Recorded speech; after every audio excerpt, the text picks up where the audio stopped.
ఎవరికి ఏ కష్టం వచ్చినా కూడా నా కథ గుర్తు తెచ్చుకోండి. 16 నెలలు నన్ను జైల్లో పెట్టినారు. నా మీద కేసులు వేసింది కూడా మళ్ళీ ఎవరో కాదు, అటు కాంగ్రెస్ ఇటు తెలుగుదేశమే. నా పిటిషన్లో ఎవరు పిటిషనర్స్ అంటే అటు కాంగ్రెస్ ఎమ్మెల్యేలు ఇటు తెలుగుదేశం పార్టీకి సంబంధించిన నాయకులు. కేవలం రాజకీయంగా ఎదుగుతున్నాను అని ఒకే ఒక కారణంతో దొంగ కేసులు బనాయించారు. 16 నెలలు జైల్లో పెట్టినారు. కానీ ఏమైంది? బయటికి రాలా? ముఖ్యమంత్రి కాలా?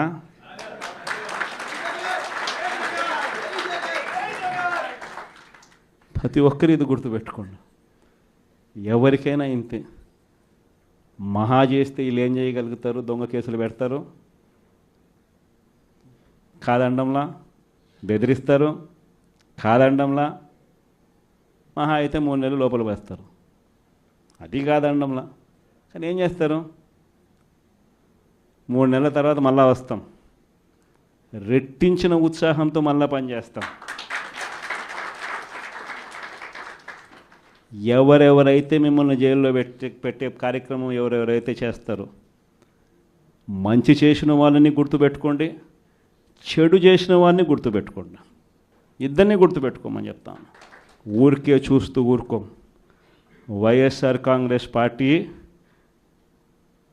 బ్రతుకుతుంది. వైఎస్ఆర్ కాంగ్రెస్ పార్టీ ఈ రాష్ట్రాన్ని ఏలుతుంది అని కూడా ఈ సందర్భంగా చెప్తాను. మరో 30 సంవత్సరాలు ఏళ్తామని కూడా ఈ సందర్భంగా కూడా మరి గట్టిగా కూడా చెప్తాను. కాబట్టి ఎవ్వరూ కూడా వైఎస్ఆర్ కాంగ్రెస్ పార్టీకి సంబంధించిన ఏ కార్యకర్త వెంటికి కూడా పీకలేడు అని చెప్పి కూడా ఈ సందర్భంగా చెప్తాను. ఇది ప్రతి ఒక్కరూ గుర్తుపెట్టుకోండి. ఒక్కటే గుర్తుపెట్టుకోండి, ఈసారి జగనన్న 2.0 కొంచెం వేరుగా కూడా ఉంటుంది. ఈసారి జగనన్న 2.0 కార్యకర్త కోసం ఎలా పనిచేస్తుందో కూడా చూపిస్తుంది. ఇది మాత్రం నేను ఖచ్చితంగా చెప్తా ఉన్నా. ఎందుకనంటే జగనన్న 1.0లో బహుశా కార్యకర్తలకు నేను అంత గొప్పగా బహుశా చేయలేకపోయి ఉండొచ్చేమో. ప్రతి పథకము ప్రతి విషయంలోనూ కూడా మొట్టమొదటిగా ప్రజలే గుర్తుకొచ్చారు. ప్రజలకు మంచి చేయడం కోసమే నా టైం కేటాయించా, నా తాపత్రయపడ్డా, ప్రతి విషయంలోనూ దానికోసమే అడుగులు వేశా.